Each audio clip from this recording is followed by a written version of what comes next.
Hip internal rotation is important for getting deep into a squat and also for keeping the knees healthy, whether it's the meniscus or the ligaments.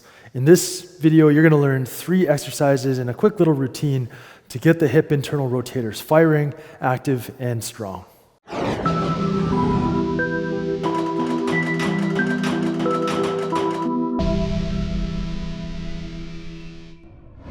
Hey, what's up? It's Coach E here from Precision Movement, and today we're going to talk about hip internal rotation. So hip internal rotation is that when the femur rotates that way, okay? External rotation is that way, internal rotation is that way. In terms of an injury perspective, hip internal rotation is really important for those of you who play sports like soccer, basketball, Jiu-Jitsu, any type of sport that requires you to run and cut. Internal rotation is going to save your knees, because if you don't have internal rotation and you cut like this, all the force is going to go through your knees a lot quicker, and the knee is not designed to take very strong rotational forces. That's for the hip, and that's more for the foot, ankle. So if we're missing hip internal rotation, all of that force has to go somewhere, it goes through the knee, and that's when you can get torn meniscus, ACLs, PCLs, those nasty injuries of the knee that take a long time to heal. So let's avoid all that, okay?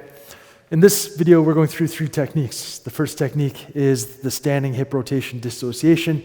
Then we're gonna go through an end range expansion technique, and then I'm gonna take you through a functional integration technique, which is a little tweak on the hip hinge, the standard one leg stiff leg deadlift movement. Okay, so first up, standing hip rotation dissociation. Stand on one leg. This is the leg that's going to move. So we're going to do both internal and external rotation here. I use this technique to warm up for both, to activate those muscles for both, whether I'm working the internal or external rotation.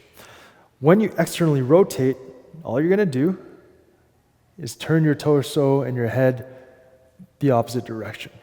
Hold strong, keep externally rotating the hip, and keep turning the torso and the head this way, and that'll really activate the external rotators. Hold for 1 slow 360 breath. Expand the chest in all directions, but don't overuse the neck and shoulder muscles.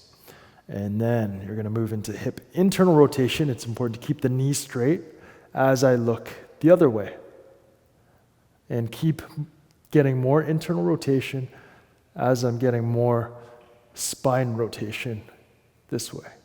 Hold for slow 360. Okay. Now, if you have trouble with balance, totally cool to hold on to something, or just place your heel on the ground and pivot around your heel. Okay. I'm going to do a couple on the other side. So get my heel down, external rotation,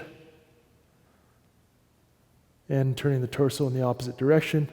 You'll feel glute media, glute max really fire up here, piriformis, and then internal rotation.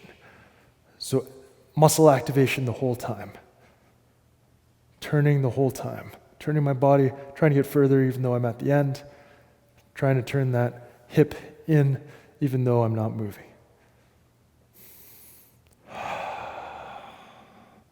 All right, so you do about 3 reps in each direction on each side, and that's going to dissociate the movement pattern. So oftentimes when I externally rotate my hip, the tendency is just to open up the pelvis. So the pelvis goes with it.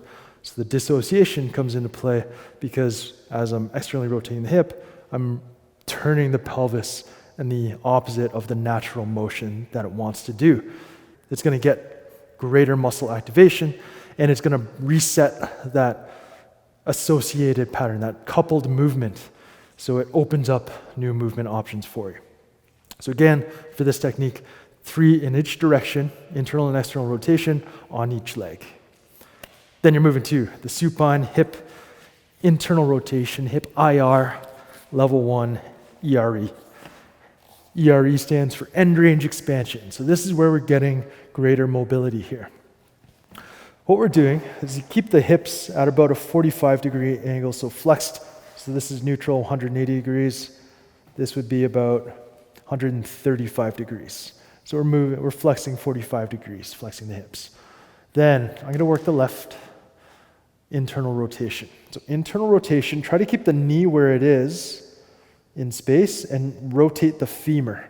So the femur, if there's a headlight pointing straight up, it's going to point back to the wall now, okay? The knee stays in where it is in space. I don't want the knee to come and cross over the midline, okay? Then we're just working a little more adduction. So let's work pure hip rotation here. Knee stays where it is, and that's my end active range.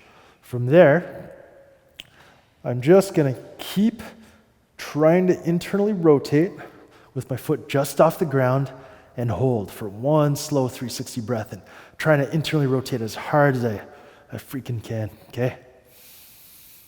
Feel all the internal rotators around this area, TFL, glute min, glute medius. Those guys are all firing up.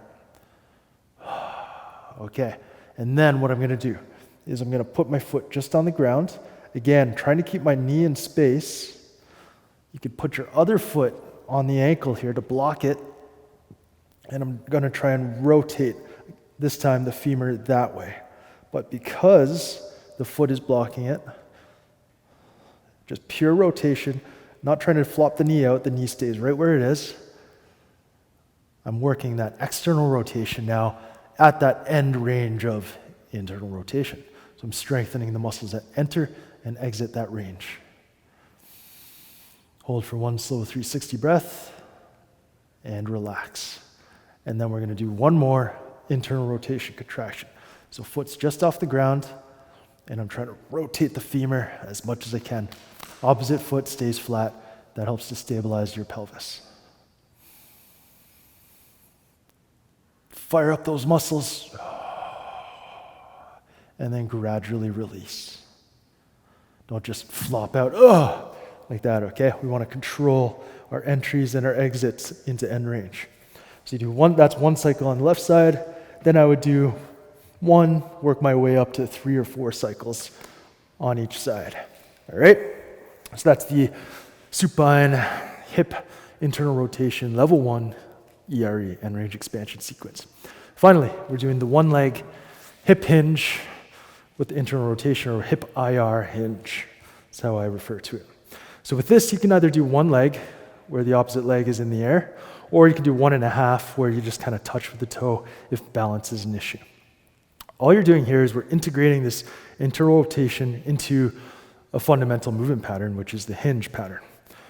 Foot stays flat, knee is slightly bent here, and as I hinge, so a standard hip hinge, this is a 1.5 leg hip hinge. All my weight's up front, the weight is distributed amongst the heel and the metatarsals, that's the ball just underneath each toe, not just the ball of the foot under the big toe. That's your hip hinge. Pure hip flexion movement, spine stays in neutral. All we're doing is we're adding an internal rotation component. So as I start to descend, internal rotation, get to end range, and then come out of it. So I'm just adding that internal rotation as I go down, but what I'm not doing is I'm not just letting gravity or turning my torso. I'm focusing on the muscles that I felt activate in the previous 2 exercises for the internal rotation. I'm focusing on firing those up to bring me into greater internal rotation as I hinge, and then keeping them on, lengthening them as I extend and stand back up. So we're developing that neuromuscular control of the muscles, and the reason why I do it in this sequence is because we activate, so you can feel, oh, those are the internal rotators, and that's what it feels like when they fire, and then we can use those actively to pull yourself into internal rotation, keeping alignment through the lower limb.